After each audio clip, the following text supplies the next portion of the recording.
Segundo Samuel, capítulo 6, verso 14. Davi, vestindo o colete sacerdotal de linho, foi dançando com todas as suas forças perante o Senhor, enquanto ele e todos os israelitas levavam a arca do Senhor ao som de gritos de alegria e de trombetas. Aconteceu que, entrando a arca do Senhor na cidade de Davi, Mical, filha de Saul, observava de uma janela. E ao ver o rei Davi dançando e celebrando perante o Senhor, ela o desprezou em seu coração. Eles trouxeram a arca do Senhor e colocaram na tenda que Davi lhe havia preparado, e Davi ofereceu holocaustos e sacrifícios de comunhão perante o Senhor. Após oferecer os holocaustos e os sacrifícios de comunhão, ele abençoou o povo em nome do Senhor dos exércitos e deu um pão, um bolo de tâmaras e um bolo de uvas passas a cada homem e a cada mulher israelita. Depois todo o povo partiu, cada um para a sua casa. Voltando Davi para casa para abençoar sua família, Mical, filha de Saul, saiu ao seu encontro e lhe disse: como o rei de Israel se destacou hoje, tirando o manto na frente das escravas de seus servos, como um homem vulgar. Mas Davi disse a Mical: foi perante o Senhor que eu dancei, perante aquele que me escolheu em lugar de seu pai ou de qualquer outro da família dele, quando me designou soberano sobre o povo do Senhor, sobre Israel. Perante o Senhor celebrarei e me rebaixarei ainda mais, e me humilharei aos meus próprios olhos, mas serei honrado por essas escravas que você mencionou.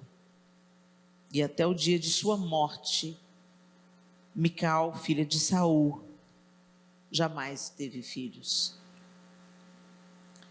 É por essa história, é por esse capítulo, é por esse final que nós conhecemos Mical. Helena, mas o nome do congresso é Mulheres Extraordinárias. E você me vem falar de Mical? Então abra sua Bíblia agora em 1 Samuel 18. 1 Samuel 18.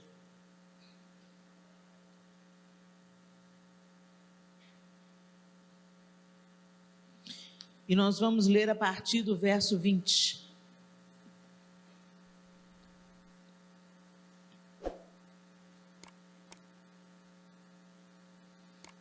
O texto diz assim: Mical, olha ela aí de novo, a outra filha de Saul, gostava de Davi. Quando disseram isso a Saul, ele ficou contente e pensou: eu a darei a ele para que lhe sirva de armadilha, fazendo-o cair nas mãos dos filisteus. Então Saul disse a Davi: hoje você tem uma segunda oportunidade de tornar-se meu genro. Por que Saul estava falando que Davi estava tendo uma segunda oportunidade? Porque Saul já tinha oferecido a sua filha Meolá a ele. Meolá não, Merabe.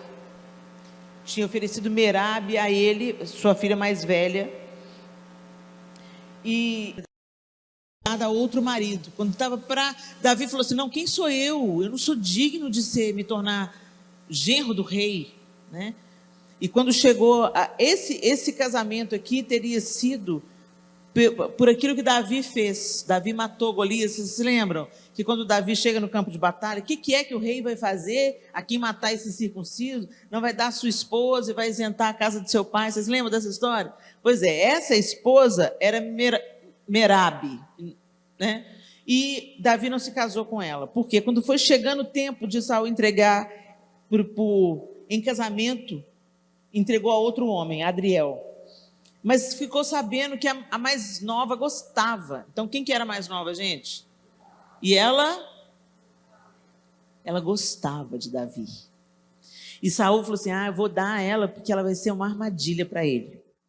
E por que ele falou isso? Disse a Davi, hoje você tem uma segunda oportunidade de tornar-se meu genro. Então Saul ordenou os seus conselheiros que falassem em particular com Davi, dizendo, o rei está satisfeito com você e todos os seus conselheiros o estimam. Torne-se agora seu genro. Estavam insistindo com ele. Quando falaram com Davi, ele disse, vocês acham que tornar-se genro do rei é fácil? Sou homem pobre e sem recursos. Por que Davi estava falando isso, gente? Porque tinha o dote, né? Tinha que pagar o dote para o pai da noiva. Quando os conselheiros de Saul lhe contaram o que Davi tinha dito, Saul ordenou que dissessem a Davi, o rei não quer outro preço pela noiva, além de, simples, 100 prepúcios de filisteus, para vingar-se de seus inimigos. O plano de Saul era que Davi fosse morto pelos filisteus. Porque cá entre nós, né, gente, para você arrancar o prepúcio do homem, você tem que matar ele primeiro. Então significa que ele estava pedindo a Davi para matar 100 filisteus e trazer os prepúcios como evidência. Porque Saul pensou, vai morrer nessa tentativa. Por isso que ele pensou, Mical vai ser armadilha. Que enquanto ele está pensando que ele está pagando dotes pela minha filha, eu estou pondo ele numa armadilha e os filisteus vão dar cabo dele. Quando os conselheiros falaram, verso 26, quando os conselheiros falaram novamente com Davi, ele gostou da ideia de tornar-se genro do rei.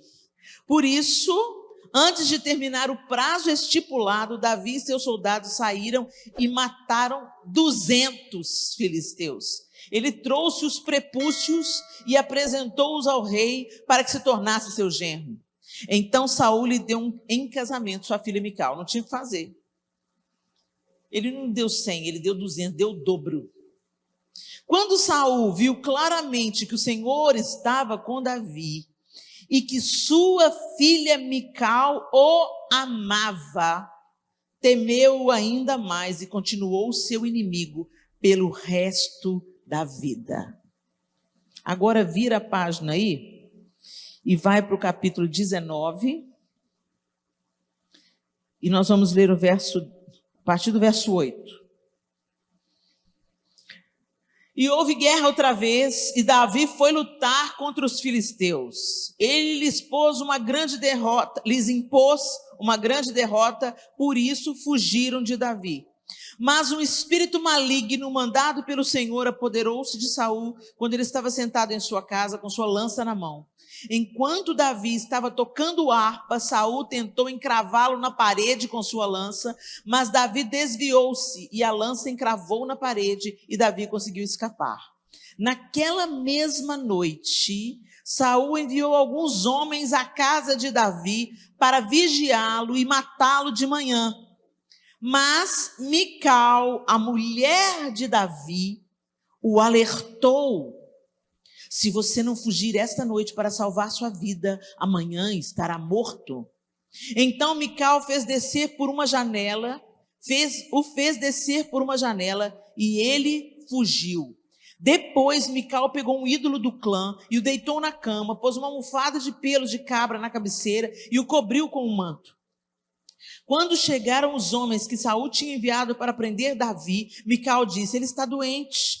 Então Saul enviou os homens de volta para verem Davi, dizendo: tragam-no até aqui em sua cama, para que eu o mate. Quando, porém, os homens entraram, o ídolo do clã estava na cama, e na cabeceira havia uma almofada de pelos de cabra. Saul disse a Mical: por que você me enganou desse modo e deixou que meu inimigo escapasse? Ela lhe respondeu: ele me disse que deixasse fugir, senão me mataria.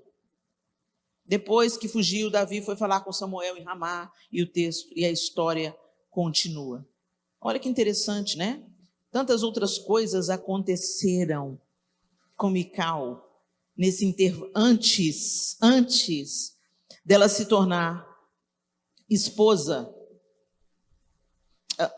antes dela se tornar a esposa crítica, que deixou a amargura subir no seu coração. Então eu queria que vocês pensassem comigo aqui. Tem uma frase que eu cresci ouvindo. Eu sou membro da Igreja Batista da Lagoinha, ovelha do pastor Márcio Valadão, há 33 anos. E eu ouvi o pastor Márcio toda a minha vida cristã dizendo: como termina é que conta. Você pode ter uma vida linda a vida toda. Se você, no final da sua vida, chutou o pau da barraca, é isso aí que vai ficar na memória. O texto nos disse que Mical amava Davi. Ele começa falando, ela gostava. Depois ela falou, amava. E ela amava muito a Davi. Ela provou que amava quando ela traiu o seu próprio pai para livrar a Davi. E ela não apenas traiu o pai, gente. Ela traiu o rei. Foi uma traição dupla. Isso mostra para a gente que Mical era uma esposa leal ao seu marido. E era uma esposa que o amava profundamente. Então, o que será que aconteceu, gente? O que leva uma mulher que amava um homem, que foi capaz de trair o seu próprio pai? O que será que aconteceu? Abre aí, 2 Samuel. Vamos lá para 2 Samuel de novo. 3.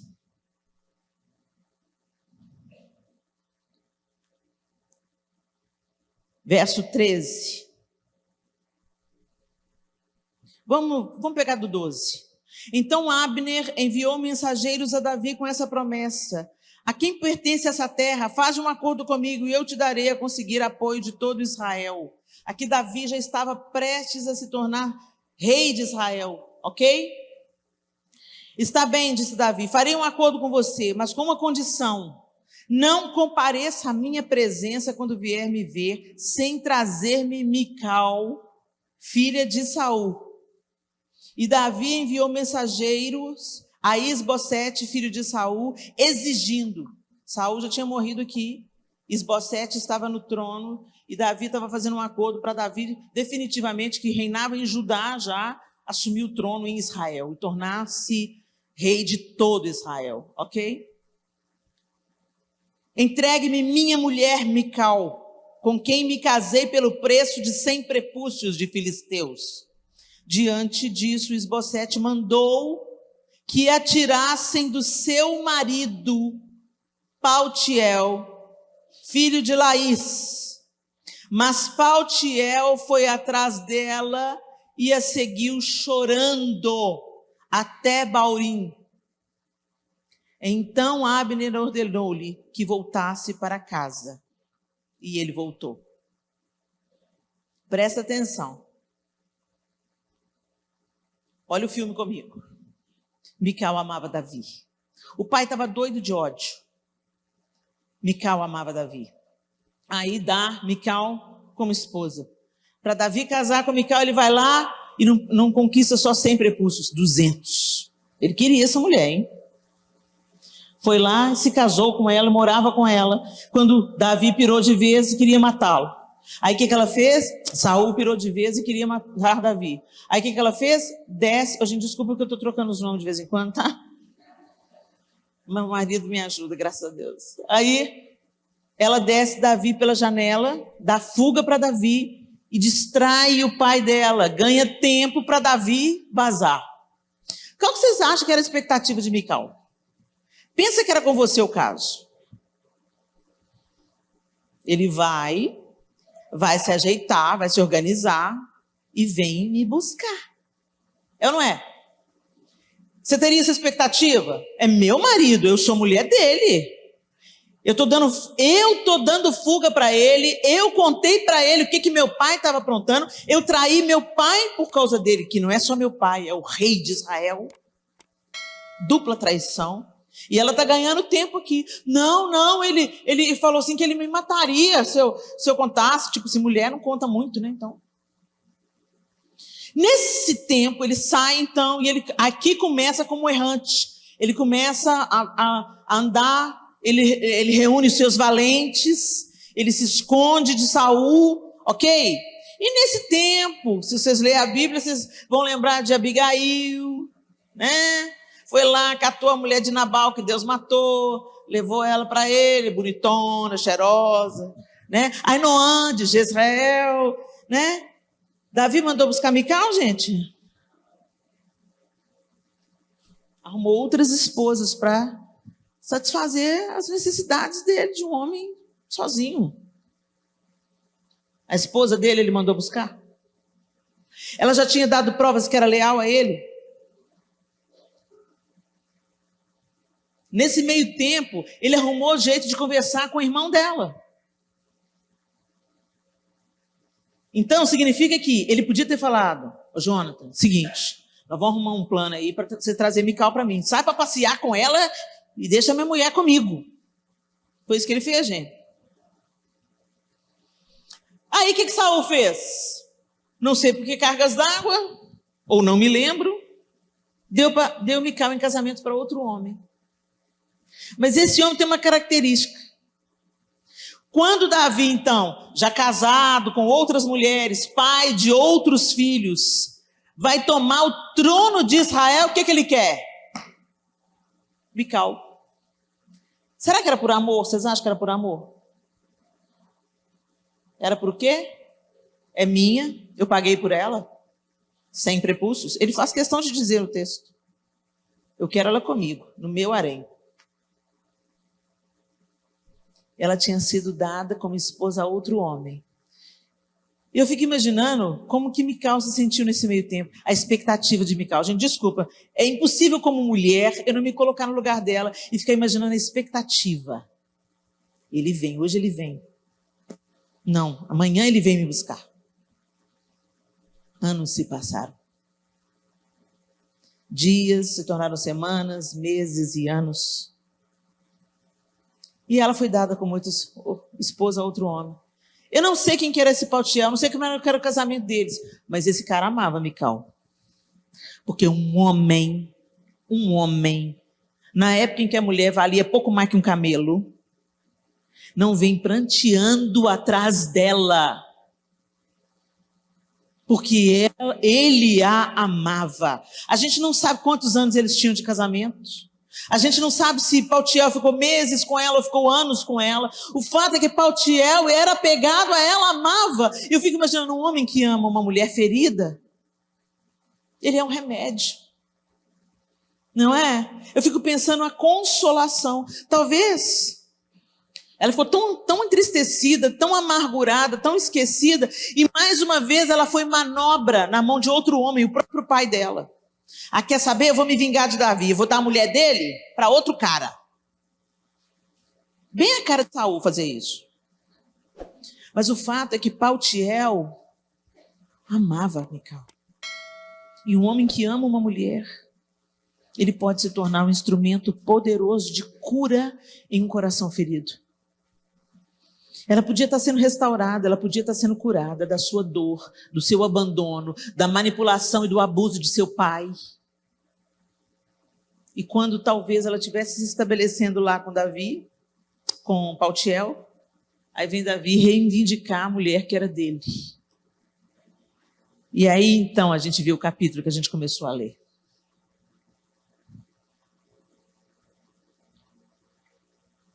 Agora vocês conseguem entender? Mical era uma mulher de coração amargo. O coração de Mical estragou. Por isso que ela olhou para o Davi pulando de alegria. Imagina se acontecesse como a de nós. Ah, agora você está pulando de alegria.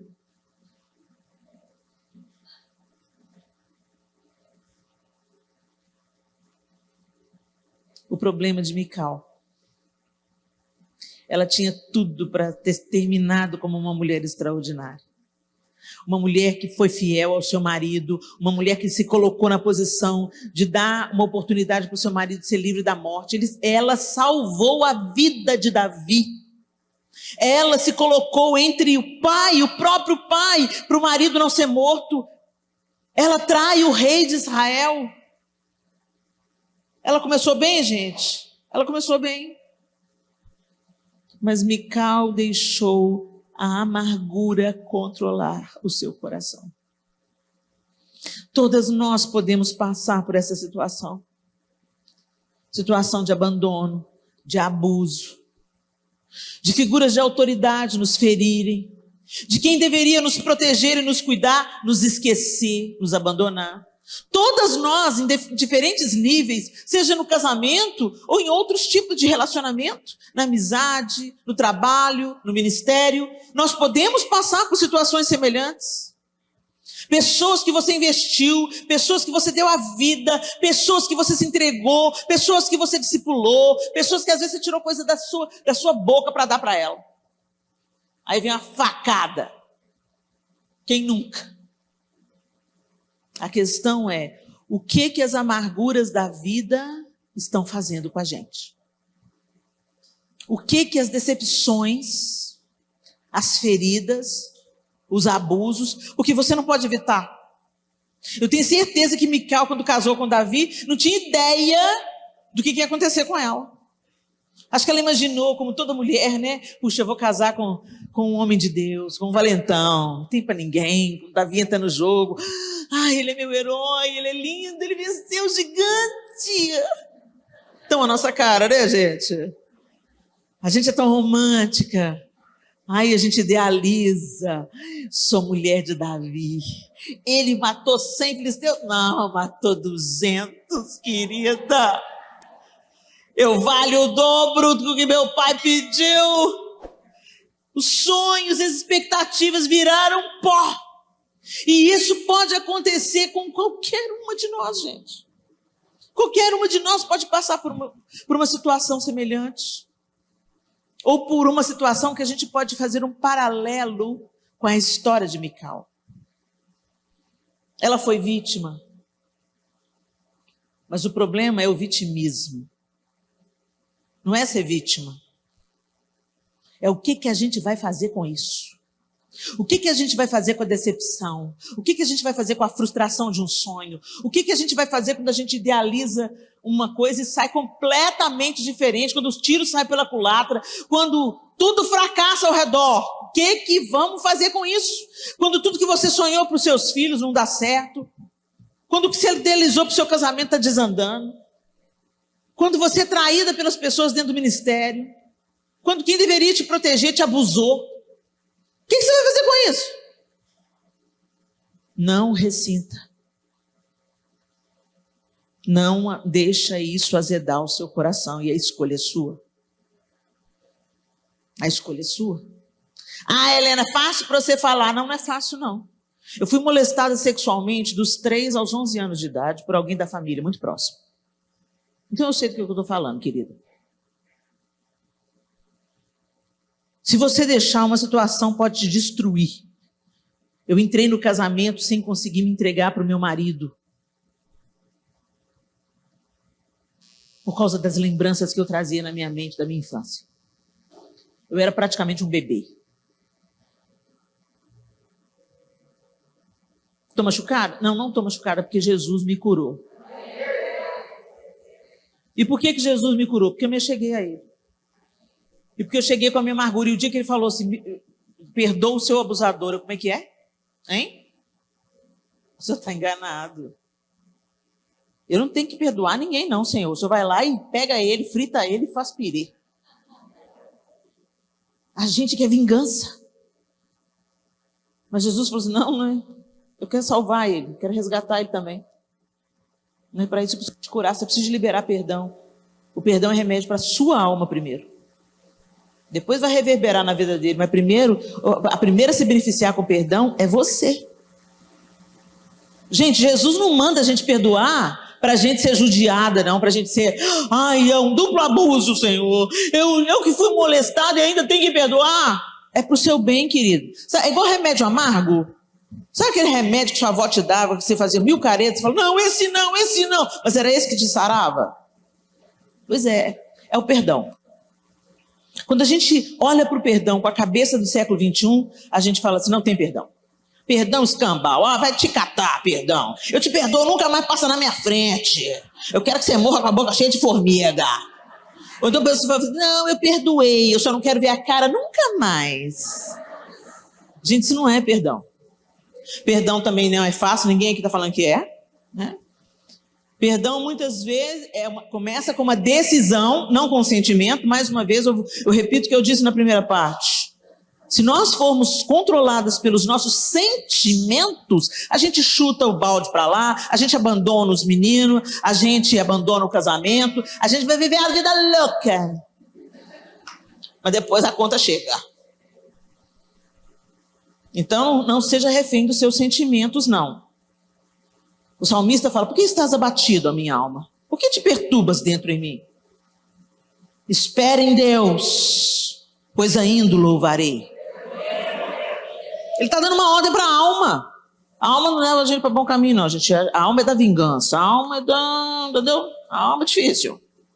Por isso que ela tem que ser submetida ao Espírito Santo e a um espírito com autogoverno. Ela precisa ser disciplinada, nossa alma. As nossas emoções são legítimas, colocadas pelo próprio Deus em nós, e graças a Deus, mas elas precisam ser alinhadas pelo Espírito Santo de Deus que habita em nós. Porque é o Espírito de Deus ministrando a nossa alma que nós somos capacitadas a não sermos dominadas pelos nossos sentimentos, mas para exercer sobre ele, deixar que o Espírito Santo exerça poder sobre eles. Então, eu falo: não, eu não sou levada porque eu estou sentindo, não. Eu respiro fundo, vou dar uma volta, vou tomar um copo de água gelada para não falar bobagem, encher minha boca de água para não falar bobagem, né? Porque palavras ditas não voltam mais atrás. Mical, quando viu, agarrou um ódio, ela devia... deixa eu ali beber uma água. Mas ela deixou sair pela boca o que estava no coração. Vulgar foi a palavra que ela usou. E ela se importou foi com quem? Vocês notaram? Com as escravas. Ela se importou com as outras mulheres, com a pouca roupa de Davi. Isso não é papo de esposa ciumenta? Fala sério. Não é, gente? Não é papo de uma esposa ciumenta? Amargurada. Por trás da amargura estava a esposa frustrada. A mulher que não tinha um marido só para ela. A mulher que tinha que dividir o marido com outras esposas. A mulher que foi abandonada. Na fala dela, ela denuncia a raiz da amargura no coração dela. Com certeza, quando ela viu Davi todo lá, lépido e fagueiro, e a mulherada em volta: ah, Davi, maravilhoso. Ela se reconheceu. Grande homem que um dia eu achei que fosse. Vulgar. Ridículo. E ela falou isso. O texto termina falando que ela nunca teve filhos até o final dos seus dias. E eu fico cá pensando, se foi Deus que cerrou a madre de Mical, que o texto não é claro quanto a isso, ou se foi Davi que nunca mais a tocou. Ela era esposa dele, se ele não pegasse, né? Ela não ia ter filho. Depois de ela ter ofendido Davi, insultado Davi, desprezado Davi com as palavras dela, ele já estava resolvido com tanto de outras mulheres que ele já tinha. Para que queria deitar com ela? Ela era filha do seu maior inimigo.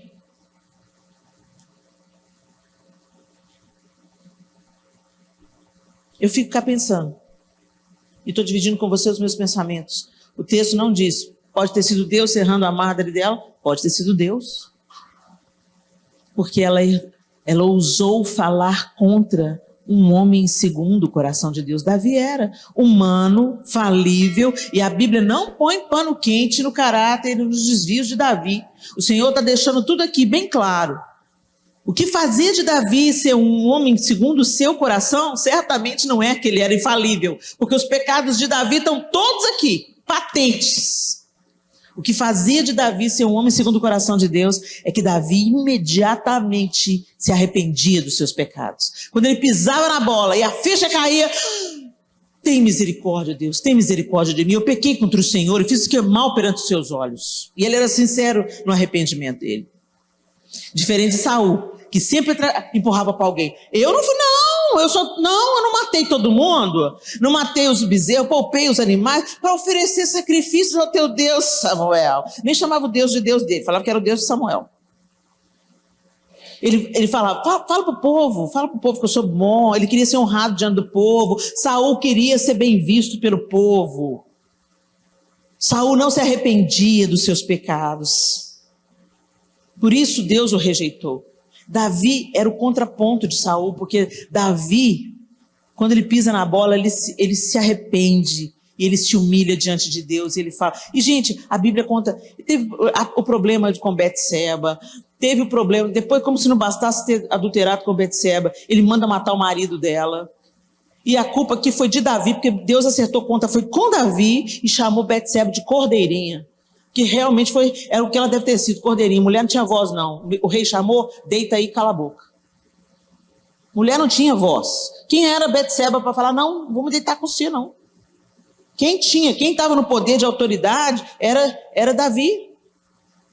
Quem estava no terraço era Davi, não era Betseba. Vai ler o texto. Quem estava no terraço, na hora que tinha que estar na guerra, era Davi. Davi estava no lugar errado, na hora errada. E tanto que Deus depois faz de Betseba a mãe do herdeiro do trono. Salomão assumiu. E quando Deus confronta o pecado de Davi, Davi se arrepende. Depois ele mandou contar o exército. Os conselheiros dele falaram, não conta o exército. Ele foi lá, contou os exércitos. Deus matou 70 mil só num dia, por causa do erro de Davi. Mas quando cai a ficha, oh Deus, não, pode cair sobre mim, cai sobre mim a sua ira, não mata mais ninguém. Ele tinha capacidade de se arrepender. O problema é que Mical, ela podia estar coberta de razão, mas ela assumiu o lugar da amargura. Ela deixou o ressentimento criar raízes. Sabe o que é ressentimento? Sentir de novo. Então, quando você conta uma história, se você começa a chorar, é porque ainda está ferido. A ferida ainda está aberta. Você lembra de uma pessoa, começa a contar para alguém o que você passou, o que ela te fez, está chorando de novo, te dá uma dor no peito de novo, fecha o coração de novo, você não quer lembrar, você até sacode a cabeça assim, porque você não quer lembrar da pessoa. Pois é, você está ressentida. Você está ressentindo. Você tem que interromper esse ciclo, porque se você não interromper, virá amargura, azeda a alma. Aí para reverter é muito mais difícil. E quem é amargo, fala palavras amargas. E palavras são sementes. E sementes produzem frutos. Entendeu? Por isso que o Senhor fala para a gente vigiar a nossa boca. Para sair da nossa boca apenas o que edifica. Porque o que saiu não dá mais para recolher. E o que saiu você pode saber, você vai colher. A Bíblia diz que nós comeremos do fruto das nossas palavras. Às vezes você está pensando na fase da sua vida que o diabo se levantou contra você. Não, amor, foi o diabo não, só chegou o tempo da colheita. Você falou, praguejou, fofocou, maldisse, expôs a nudez da sua irmã. Agora está tudo voltando para você igual um bumerangue. Semente. Semeadura opcional, colheita obrigatória. Não tem jeito de você sair fora dela. O Senhor perdoa o seu pecado, mas Davi colheu as consequências das suas sementes até o último dia da sua vida, dentro da sua própria casa. O que ele fez com o outro voltou para ele. O que ele fez com Urias voltou para ele. O que ele fez com Betseba voltou para ele dentro da sua própria casa. Sua filha foi estuprada pelo meio-irmão. Urias era como se fosse um irmão para Saul. Urias era um dos seus valentes leais. Urias batalhou as guerras ao lado de Saul. Ele pode ter sentido desejo por Betseba. Na hora que ele soube que era a mulher de Urias, ele devia ter recuado aí, porque sentir um desejo é humano, ter uma inclinação pecaminosa é da nossa carne. Mas ele não se deteve, ele foi obstinado para conseguir o que ele queria. E Deus deixou essa história aqui para nos ensinar. O que a gente vai fazer com a nossa dor? O que a gente vai fazer com o que nos fizeram? Extraordinário é perdoar. Extraordinário é não deixar o diabo tecer a amargura no seu coração. Extraordinário é chegar aos pés do Senhor e falar: Senhor, como eu fiz um dia, eu não tenho capacidades em mim mesma de perdoar, mas o Senhor as tem. Então eu te peço, me toma pela tua mão, me faz percorrer essa jornada de perdão. Eu não quero mais nutrir o ressentimento. Eu decido hoje perdoar o fulano, não porque eu sinto, mas porque eu quero obedecer a tua palavra, e eu oro em nome de Jesus. Me sustenta nessa decisão, Senhor. Os dias passaram, aí vinham os pensamentos, as lembranças. Não. O que você está fazendo aqui, lembrança? Eu já deixei aos pés da cruz. Eu já afirmei e vou afirmar novamente. Eu perdoo, eu perdoei, está perdoado. Essa página está virada em nome de Jesus, porque o Espírito de Deus me capacita. E assim eu fiz algumas vezes. Até que parou de acontecer. Aí um dia eu cheguei na casa da minha mãe. E meu tio estava lá. Tinha anos e anos que eu não o via. E eu vi, levei aquele susto. Tio! Vim e dei um beijo no rosto dele. Totalmente espontâneo. Totalmente espontâneo. Quando eu beijei no rosto dele, o Senhor falou na minha mente: eu te trouxe. Eu te trouxe. É o Senhor quem nos sustenta. O filho pródigo, ele precisou de tomar a decisão de voltar para casa. Ele falou assim: eu vou ter com o meu pai, porque os empregados do meu pai comem melhor. E eu vou fazer o meu discurso para o meu pai: eu não sou digno de ser chamado teu filho, mas aceita-me como um dos teus empregados. E ele pôs o pé na estrada e foi. Foi essa a história que Jesus contou. O pai não foi buscar o menino. Precisou do menino cair na real e tomar a decisão de voltar e pôr o pé na estrada para voltar. Mas quando o pai o viu, movido de íntima compaixão, foi até ele, abraçou no caminho, ouviu o seu discurso, não deu a menor importância, trocou as suas vestes, colocou um anel no seu dedo, trocou o seu sapato, deu uma festa para ele. Não quis saber não sou digno de ser chamado teu filho, você é meu filho, está aqui o selo, um anel com meu selo, vestes limpas. Mas ele precisou de pôr o pé no caminho. E o Senhor quer que você coloque o pé no caminho do perdão. Que você pare de querer nutrir amarguras. Para de ressentir. Se você está chorando quando lembra da história, se você sacode a cabeça e não quer lembrar, se você está varrendo o problema para debaixo do tapete, eu quero te dizer, vai feder. Uma hora vai feder. A gente não esconde o problema de Deus, a gente rasga o coração, confessa. Se confessardes os vossos pecados. Helena, eu sou vítima. Quando você escolhe nutrir ressentimento, você peca. Porque a palavra é bem clara. Se ao trazeres ao altar a tua oferta e ali te lembrares que alguém tem alguma coisa contra você, não é nem que você tem alguma coisa contra alguém, vai, reconcilia-te com ele primeiro e depois vem e oferece a tua oferta. Ou seja, o conserto com o teu próximo está acima da adoração. Se você não conserta a sua vida, a adoração não sobe. Porque a oferta é o que oferecemos para Deus e a adoração está no pacote. Deus não precisa do nosso dinheiro. Deus precisa da totalidade do nosso ser, nossa vida, tudo que se relaciona a nós. Ele fala, se ao trazeres ao altar a tua oferta e ali te lembrares, no que depender de vós, tem de paz com todos os homens, resolva. O outro pode não querer, resolva. Isso abre o caminho da adoração. E a adoração é relacionamento, é devoção. E é enquanto você adora que Deus vai te equipando e te sarando. Para de nutrir ressentimento. Mical podia ter entrado para a história como uma mulher extraordinária.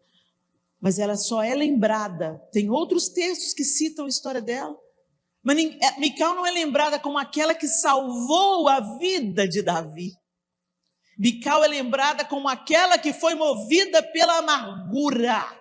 Ela deixou a amargura vencer. E quem perdeu foi ela. Quem perdeu foi ela. Nem a descendência ela deixou sobre a terra. O que para as mulheres daquela época era prioridade absoluta. E você, o que te aconteceu? Eu te contei a história de Mical. E com você? O que aconteceu? Eu te contei um pouco da minha história. O que te fizeram?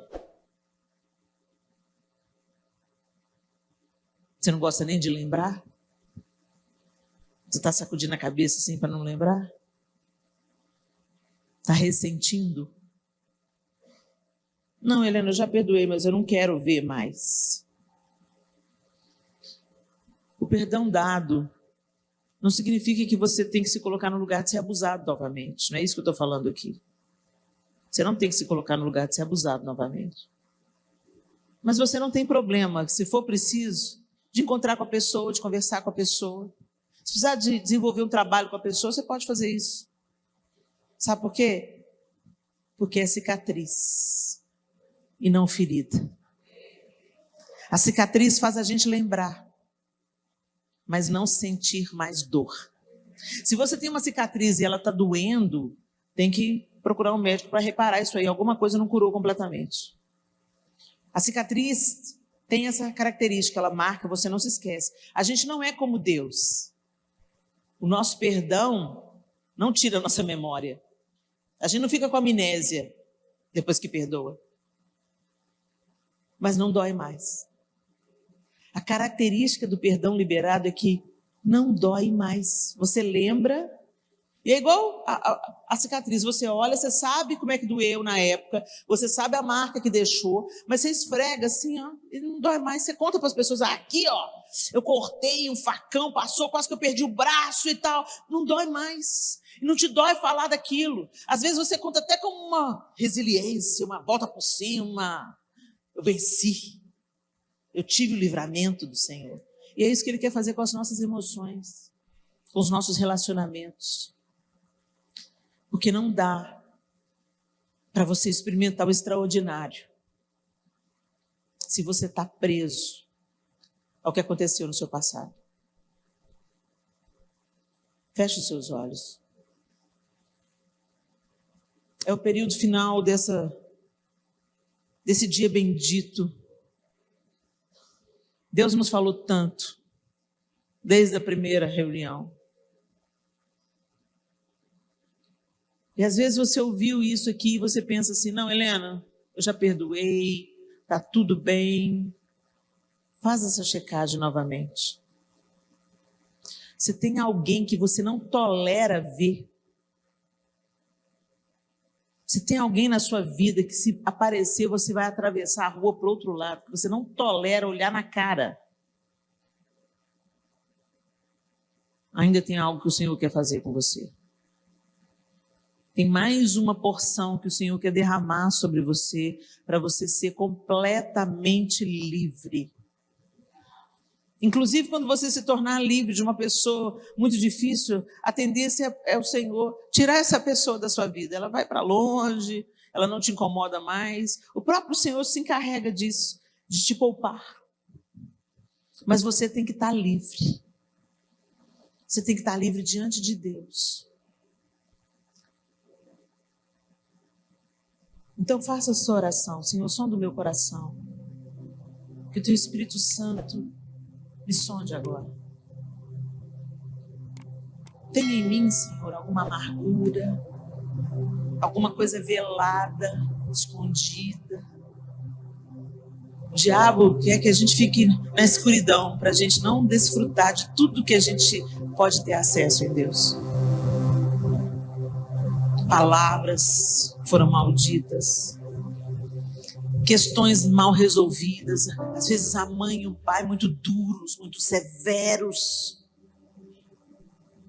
E você pensa, não, mas eu já perdoei meu pai e minha mãe, eu amo. Sim, as pessoas que nós mais amamos são as que têm mais potencial para nos ferir. É elas que o diabo prefere escolher para que a gente seja ferido. Mas às vezes a gente tem a mania de varrer para debaixo do tapete. Eu pensei que eu já tinha perdoado meu tio. Eu simplesmente coloquei ele na geladeira. Falei, nunca mais vou encontrar, nunca mais vou ver. Não quero saber, está tudo bem. Mas não estava tudo bem. Estava afetando o meu casamento. Estava afetando a minha vida comum. Quando Deus resolveu abrir a ferida de novo. Falei, olha aí, Helena, você está varrendo para debaixo do tapete. Olha o estado que você está. Você não quer ver nem a cara do seu time. Mas para eu avançar com você, deixa eu te ajudar a perdoar. Deixa eu te atravessar, deixa eu te levar no colo o trecho que você não dá conta. Mas escolhe, decide, confessa, verbaliza o que precisa ser curado. Porque se você confessar, o Senhor é fiel e justo para perdoar os pecados e purificar de toda a injustiça. Perdoe seu pai. Ele deu o que ele conseguiu dar. Perdoe sua mãe. Normalmente quem foi muito ferido acaba ferindo. A gente aprendeu isso com Mical. Ferida, ferida, ferida, ferida. Feridas não tratadas geram novas feridas.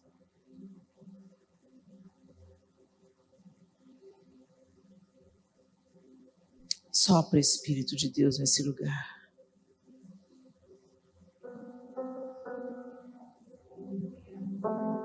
E cura-nos, Senhor. Cura-nos. Das feridas que a gente nem sabia que ainda tinha, Senhor. Remove os sacos de lixo que a gente nem sabia que estava carregando, Senhor. O Senhor conhece nesse auditório cada mulher, cada história, cada sofrimento, cada perda, cada violação, abuso verbal, abuso físico, abuso sexual, abandono, alcoolismo. Figuras de autoridade, Senhor, abusivas, autoritárias. Decepções, desilusões, frustrações, ressentimentos. Nós não queremos ressentir, Senhor, nós queremos sentir nada que nos aprisione. Tira debaixo dos tapetes, Deus, aquilo que precisa de cura nessa noite. Traz luz, joga luz nas trevas, Senhor. Traz a memória, não para que haja constrangimento ou dor,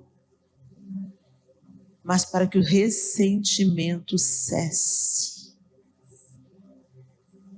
Ajuda-nos, Jesus. Espírito Santo de Deus, o Senhor que tem todo o poder de curar, de transformar, de restaurar. Faz isso na alma de cada uma das minhas irmãs aqui. Como eu orei um dia, eu oro por elas hoje. Toma cada uma pela mão, cada uma que decide agora. Cada uma que está decidindo agora, tomando uma decisão diante do Senhor, dizendo, Pai, eu não quero mais carregar esse saco de lixo. Eu não quero mais ressentir. Eu não quero terminar como Mical, Senhor. Eu não quero proferir palavras que são sementes de morte para a minha vida e para a minha descendência. Eu te peço, toma-nos pela tua mão, Jesus. O Senhor que conhece o caminho do perdão. O Senhor que abriu esse novo e vivo caminho. Toma-nos pela tua mão e guia-me Guia-nos nos teus caminhos. Em nome de Jesus. Em nome de Jesus. Amém.